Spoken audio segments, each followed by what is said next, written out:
আজকে আমাদের সাথে আছে মিডওয়াইফারি ফার্স্ট ইয়ারের স্টুডেন্টস। তো আজকে আমরা যে টপিকে আলোচনা করব সেটা হচ্ছে ইডিডি।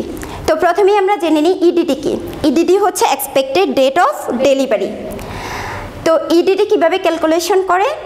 ইডিডি ক্যালকুলেশন করতে হয় EDD equal to LMP plus 9 calendar month plus মাইনাসে 7 ডেজ।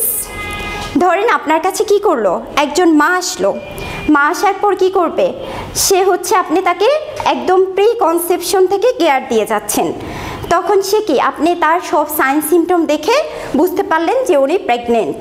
এখন কি সে আপনার কাছে জানতে চাইবে না যে ওনার হচ্ছে বাচ্চাটা কবে দুনিয়াতে আসবে? এই যে আপনার দুনিয়াতে আসার একটা ডেট বলে দিলেন, এটাই কি হচ্ছে EDD, expected date of delivery.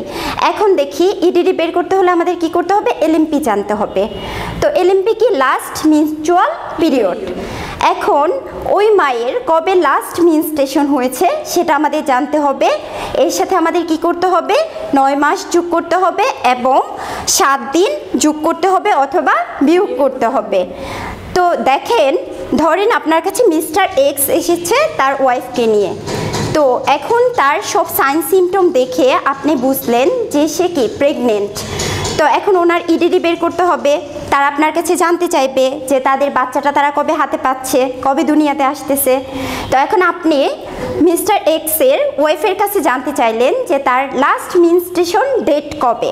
তো সে আপনাকে বলল যে তার লাস্ট মেনস্ট্রুয়েশন হয়েছে 3 জানুয়ারি 2024 সালে।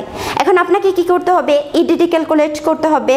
তো আপনি কিভাবে ইডিডি ক্যালকুলেট করবেন, আপনি হচ্ছে তার হচ্ছে কি 3 জানুয়ারির সাথে আপনি কি করবেন, মাসের সাথে মাস যোগ করবেন। যেমন হচ্ছে কি, আমরা যদি জানুয়ারির সাথে 9 মান্থ যোগ করি তাহলে আমাদের কত হয়, অক্টোবর। তাহলে আবার কি করব আমরা, এই যে দিন 3 জানুয়ারি, আমরা দিনের সাথে কি করব, 7 দিন যোগ করব। তো দেখেন 7 দিন যদি যোগ করি তাহলে কত হয়, 10 অক্টোবর 2024। তার মানে কি অক্টোবরের 10 তারিখে তার হচ্ছে এক্সপেক্টেড ডেট। তো আপনারা কি এটা বুঝতে পেরেছেন আমরা কিভাবে ইডিডি ক্যালকুলেট করি? তাহলে আপনারা এখন আমাকে বলেন, আমরা যেহেতু বুঝতে পেরেছি তাহলে আমরা মুখে মুখেই বলতে পারবো, ঠিক না? তো দেখেন, একজন মা এসে আপনাকে বলতেছে যে তার এলএমপি মানে লাস্ট মেনস্ট্রুয়েশন পিরিয়ড হয়েছে আপনার ফেব্রুয়ারি 7 তারিখে। এখন আপনার ইডিডি বের করতে হবে। তাহলে ইডিডি কত হবে, নভেম্বর 14 তারিখ। হ্যাঁ, নভেম্বর। হ্যাঁ। আপনারা কিভাবে করেছেন বলেন তো? ম্যাম, মাসের সাথে মাস যোগ আর মানে দিনের সাথে দিন যোগ। হ্যাঁ, ভেরি গুড। তাহলে একজন মিডওয়াইফ হিসেবে আমাদের কি করতে হবে, যখন আমাদের কাছে মা আসবে তখন ইডিডি এভাবে ক্যালকুলেট করে দিতে হবে। এখন কথা হচ্ছে, এই যে আমরা লাস্ট মেনস্ট্রুয়েশন পিরিয়ড বলেছি ওইটার আমরা কিভাবে হিসাব করব? আমরা হচ্ছে লাস্ট মেনস্ট্রুয়েশন পিরিয়ড যখন হয়েছে তার ফার্স্ট দিন থেকে হিসাব করব এবং এভাবে ইডিডি ক্যালকুলেট করব।